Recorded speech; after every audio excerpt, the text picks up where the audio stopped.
নির্বাচনের আগে বিচার নিশ্চিত করতে হবে, এরপর নির্বাচনের আগে কোনো নির্বাচন হবে না। উপদেষ্টা নাকি পদত্যাগ করবে।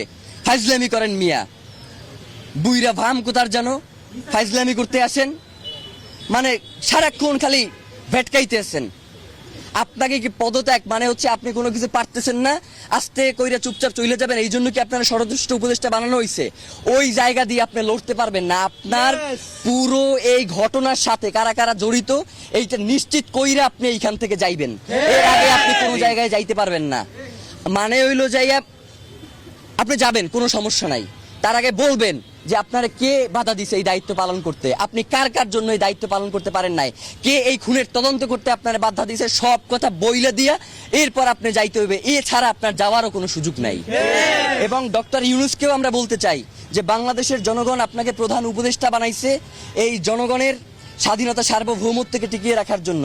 জানাজার মাঠে আপনি বলেছেন যে আপনি শরীফ ওসমান হাদিকে ধারণ করেন, কিন্তু একবারের জন্য আপনি জানাজার ময়দানে বলেন নাই যে খুনের বিচারের ব্যাপারে আপনি কি করবেন। মানে এই যে এত বড় একটা হত্যাকাণ্ড হইলো, এর বিচারের জন্য আপনি কি কি পদক্ষেপ নেবেন সেইটা আপনার মুখ থেকে আমরা শুনতে পারি নাই।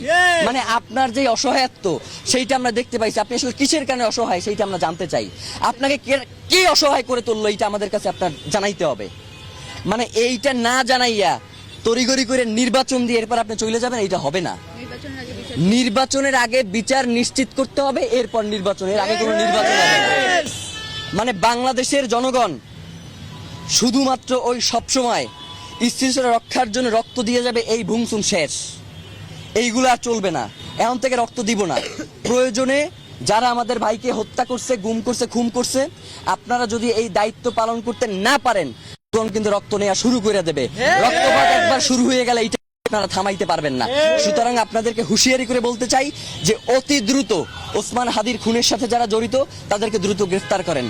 আপনারা যদি সুস্পষ্টভাবে আমাদেরকে বলেন যে খুনি ভারতে পলায়ে গেছে, তাইলে কি করতে হবে? তাইলে যেইটা করতে হবে সেটা হচ্ছে বাংলাদেশে একটা বন্দি বিনিময় চুক্তি আছে, আপনারা জানেন না? এই যে উলফা নেতাদেরকে যে বন্দি বিনিময় চুক্তির মাধ্যমে ভারতে পাঠানো হয়েছে, আপনারা দেখেন নাই? উলফা নেতারা খালি বাংলাদেশ থেকে ভারতে পাঠানো যায়, ভারত থেকে দিল্লির ওই কুত্তা শেখ হাসিনারে বাংলাদেশে আনা যায় না। মানে হইলো যাইয়া বাংলাদেশ থেকে খালি আমরা সবাই খালি সহযোগিতা করবো আর পাঠাবো, কিন্তু ওই দেশে খালি সন্ত্রাসীদের অভয়ারণ্য হবে, ওই দেশ থেকে কাউকে পাঠানো হবে। এই ধরনের ফাইজলামি মার্কা বন্দি বিনিময় চুক্তি আমাদের দরকার নাই। আপনারা অতি দ্রুত ওসমান হাদিকে যারা খুন করেছে তাদেরকে দেশে থাকলে গ্রেফতার করেন, আর দেশে যদি না থাকে তাহলে তাদেরকে বিদেশে যেখানেই থাকুক সেইখান থেকে আনবার ব্যবস্থা করেন। এর বাইরে আমরা আসলে আর কিছু জানি না। আপনারা যে কি করবেন সেটা আমাদের বোঝা হয়ে গেছে।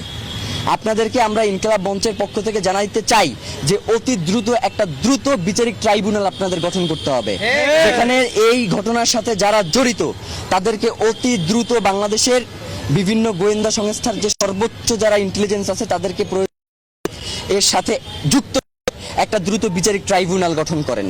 এবং যদি আপনারা এটা করতে সক্ষম না হন তাহলে FBI এবং স্কটল্যান্ড ইয়ার্ডের মতো যারা পেশাদার ইন্টেলিজেন্স আছে তাদের সহায়তা নেন। তাদেরকে বাংলাদেশে এনে এর পিছনে কারা কারা রয়েছে তাদেরকে দ্রুত গ্রেফতারের ব্যবস্থা করেন এবং বিচারের মুখোমুখি করেন। কোনো হাঙ্কি পাঙ্কি আমরা শুনতে চাই না।